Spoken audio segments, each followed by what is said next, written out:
Unutar mjesec dana svakako će biti nekakvih promjena, ali vi morate znati da postoji reverzni transport kolesterola, znači imamo endogenu sintezu u jetri i imamo egzogeni unos.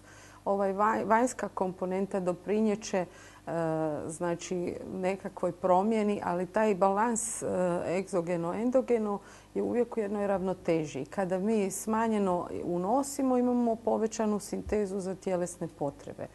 Znači, ovisno o onim mehanizmima koji su aktivni u masnoj jetri, a ona je upravo prisutna kod bolesnika sa dislipidemijom, imamo problem regulacije kod primarnih hiperholesterolemija.